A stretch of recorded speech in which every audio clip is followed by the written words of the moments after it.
आज हम एक बहुत ही दिलचस्प कहानी सुनने वाले हैं। एक ऐसे राजा की कहानी जो हमें धन, विश्वास और जिंदगी के सबसे मुश्किल चुनाव के बारे में बहुत कुछ सिखाती है। तो चलिए इस सफर की शुरुआत करते हैं। कहानी में आगे जाने से पहले एक सवाल पर जरा सोचिए। मान लीजिए आपको भगवान से मिलने का मौका मिले, तो क्या कोई ऐसी चीज हो सकती है, कोई ऐसा लालच जो आपको उस रास्ते से लौटा दे? ये सवाल याद रखिएगा, क्योंकि यही इस पूरी कहानी का सार है। तो इस कहानी का जो नायक है वो एक राजा है, पर कोई ऐसा वैसा राजा नहीं।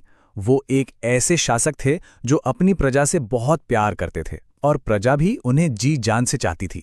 और सबसे बड़ी बात, उनका जीवन पूरी तरह से ईश्वर की भक्ति में डूबा हुआ था। राजा की भक्ति मतलब इतनी सच्ची थी कि एक दिन खुद भगवान उनकी अटूट आस्था से खुश होकर उनके सामने प्रकट हो गए। भगवान ने कहा, हम तुम्हारी श्रद्धा से बहुत प्रसन्न हैं, मांगो, क्या वरदान चाहते हो? अब सोचिए, एक भक्त के लिए इससे बड़ा पल और क्या हो सकता है। अब देखिए, राजा चाहते तो अपने लिए क्या कुछ नहीं मांग सकते थे, पर उन्होंने ऐसा नहीं किया। उन्होंने अपने लिए कुछ नहीं मांगा।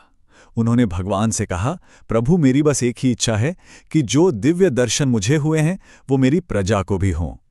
ये दिखाता है कि वो अपनी प्रजा से कितना ज्यादा प्यार करते थे। तो भगवान ने राजा को समझाया, देखो, ये थोड़ा मुश्किल है।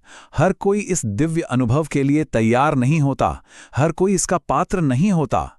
लेकिन राजा ने इतनी मिन्नतें की, इतनी जिद की कि भगवान को मानना पड़ा। उन्होंने वादा किया कि ठीक है, अगले दिन पर्वत की चोटी पर मैं सबको दर्शन दूंगा। बस फिर क्या था, ये खबर ना पूरे राज्य में आग की तरह फैल गई। हजारों लोग, क्या बच्चे, क्या बूढ़े, क्या जवान, सब के सब भगवान से मिलने की उम्मीद में राजा के साथ चल पड़े। पूरे माहौल में एक जबरदस्त उत्साह और उम्मीद भरी हुई थी। पर ये जो सफर था ना, ये इतना आसान नहीं होने वाला था। रास्ते में आस्था की कई बड़ी बड़ी परीक्षाएं आने वाली थी।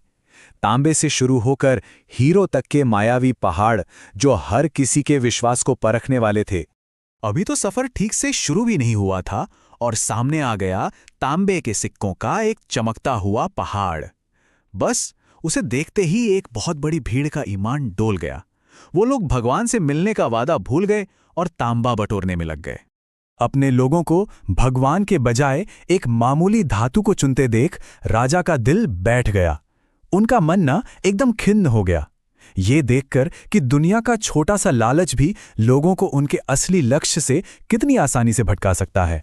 सफर थोड़ा और आगे बढ़ा और फिर सामने आया चांदी का पहाड़। इसकी चमक तांबे से भी ज्यादा थी।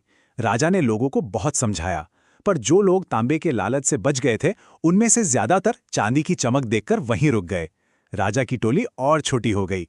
अब रास्ता और मुश्किल था, और लालच वो तो और भी बड़ा। इस बार सामने था सोने का एक पहाड़, जिसकी चमक ऐसी थी कि आंखें खुली की खुली रह जाएं।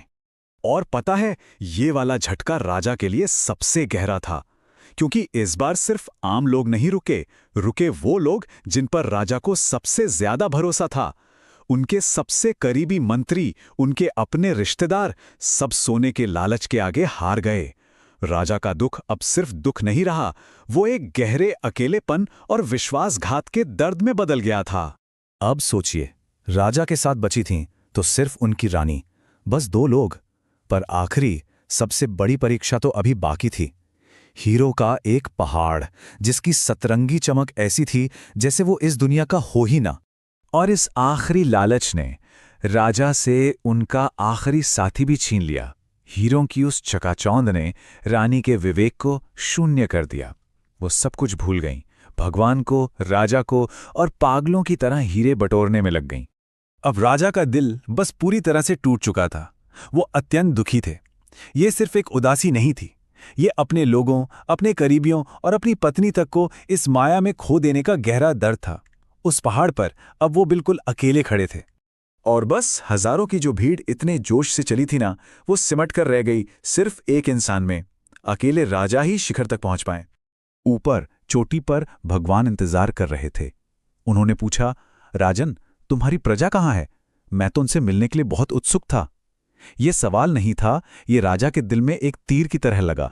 राजा को ना अपनी इस कामयाबी पर कोई खुशी नहीं हुई, बल्कि वो आत्मग्लानि से भर गए। उन्हें लगा कि ये उनकी जीत नहीं बल्कि हार है, कि वो अपनी प्रजा को सही रास्ता दिखाने में नाकाम रहे। तब भगवान ने उन्हें समझाया। उन्होंने कहा, जो लोग मुझे छोड़कर इन बाहरी चमक दमक को चुनते हैं वो मुझ तक कभी नहीं पहुंच सकते। असली खजाना ये सोने चांदी के पहाड़ नहीं है। असली खजाना तो हर इंसान के अंदर का वो परम प्रकाश है।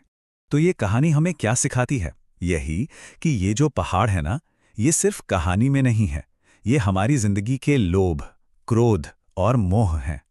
ये यात्रा ही हमारा जीवन है और शिखर है वो आध्यात्मिक शांति जिसे सब पाना चाहते हैं। पर वहां पहुंचता वही है जो इन भटकाओं से ऊपर उठ पाता है। तो आखिर में कहानी का जो सार है वो बस इतना सा है। इस दुनिया की सारी दौलत, सारी शोहरत ईश्वर की कृपा के एक छोटे से हिस्से के सामने भी कुछ भी नहीं है, बिल्कुल तुच्छ है। तो अब सवाल ये है कि हमारी जिंदगी के सफर में वो सोने के पहाड़ क्या हैं? वो कौन सी चीजें हैं जो हमें हमारे असली लक्ष्य से भटकाती हैं? इस सवाल का जवाब हम सबको अपने अंदर ही खोजना होगा।